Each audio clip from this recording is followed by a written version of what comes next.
Hi, Jode Salt here, assertiveness coach for women. I help women to grow their confidence, authority and credibility, speak up for themselves and be more influential so that they can smash glass ceilings, earn what they're worth and get what they want. I do this through one-to-one coaching, retreats and my signature 8-week group programme, Woman Up. So this week I'm focusing on assertive communication. You can't not communicate. Saying nothing sometimes says everything. So it's time to absolutely nail our ability to communicate with presence and gravitas, to have people hanging off our every word. So this week's killer question is, do you suffer from a condition called waffleitis? Today I'm going to take you through 5 ways to guarantee you get heard and land your message with impact.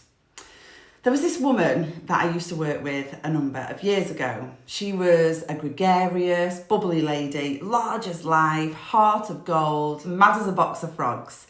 She would do anything for anyone, probably the most supportive people leader in the business at that time. But boy, when it came to communicating with her, it was painful. Why? Because she would say 27 million words when 6 would do. During a conversation, my head would metaphorically roll off the back of my shoulders. Do you remember the 1990 Reach toothbrush classic, that flip-top head TV advert? That's the image that springs to mind. YouTube it if you need a little reminder. My point here is this.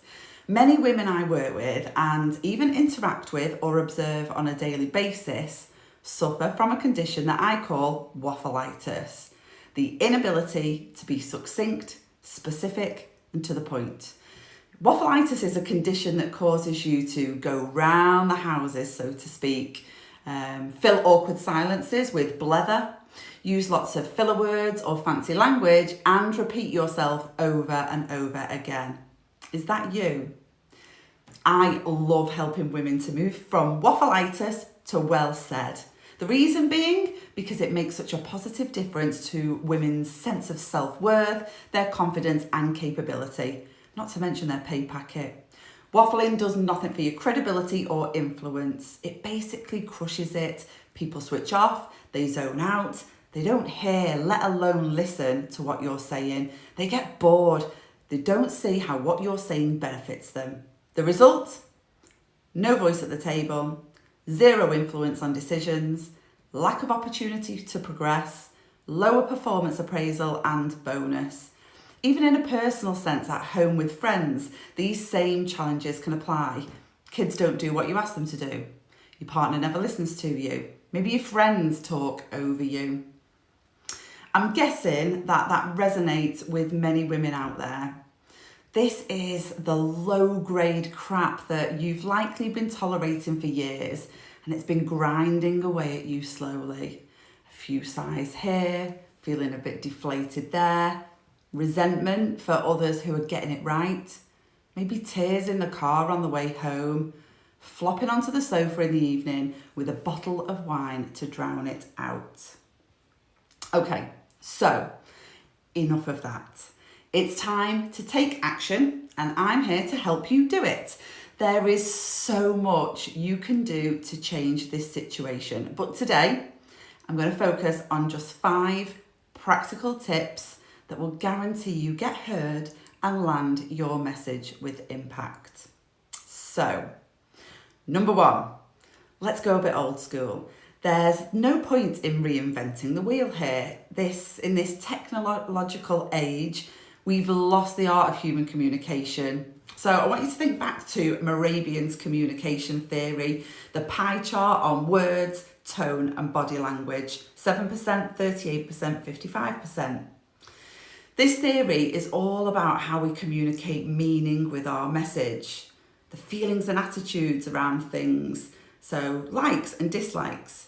And it's important to have congruence through these 3 elements in your message and do your best to take advantage of all of them. I see many people saying a lot of words, but have nothing in terms of the paralinguistics, the way that it's delivered, or the facial expression or body language. So for example, if you're excited about something, show it. You've seen the guy, right, who says, I'm really excited, with no energy, monotone voice, and a face like a wet weekend, right? Don't be that guy. Number 2, practice 6-word stories. These help you to be more succinct. So, tell the story of Cinderella in just 6 words. My example, glass slipper ball gets her man. Try it with other well-known stories to get you in the groove of it, then turn it to your work or business messages. If you're going to go into a meeting and you have a slot on the agenda, write down the message that you want to land in just 6 words beforehand. Then build it into 12 words. After that, maybe 18. Do your best to stick as closely as you can to this. And when you've said it, zip it or end it with a question. Number 3, I want you to dig out those dusty old personality and behavioural profiling test results you've got. So whether it was Myers-Briggs, Insights, SDI, it really doesn't matter. Most people have had one of these done in the past, but I seldom see people using it and practicing it in everyday life. Figure out what other people's preferences are. You don't need to do a test to do it. Just watch their behavioural signals and clues and then adapt your communication style to theirs. It really is like speaking a different language. You may as well be French and they're German. You won't be heard or have any influence if you're harping on about employee engagement to the chief finance officer when you're the HR business partner. Quite frankly, he or she is unlikely to give a monkey's whether everyone is feeling good in their work.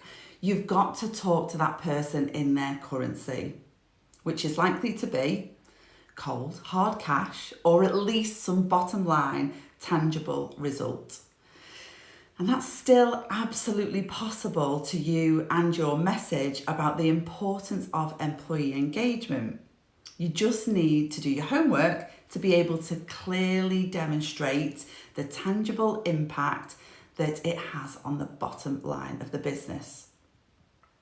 Number 4, slow down. A simple one, but highly effective. Waffleitis makes us speed up in speech, which combined with lots of words is what results in verbal diarrhea. Not a great strategy. So, very deliberately, slow your speech down and remember to powerfully pause when you land a particular pertinent message. A bit uncomfortable at first, I know, but practice makes peachy. I use a little visualization strategy for this. I imagine the uncomfortableness as a ball in my hands, and I picture myself handing that ball to the other person or the audience in that moment. Last but not least, number 5, start with the end in mind. If you want to have someone or a room of people hanging off your every word, then you've got to grab their attention from the word go. I suggest starting with a disturb, a fact, a statistic perhaps that is slightly alarming or really appealing. So, for example, if I'm in the meeting with the Chief Finance Officer again and I'm presenting my budget request proposal, I might start with 3.2 million. That's the figure my proposal will deliver back to the business this financial year.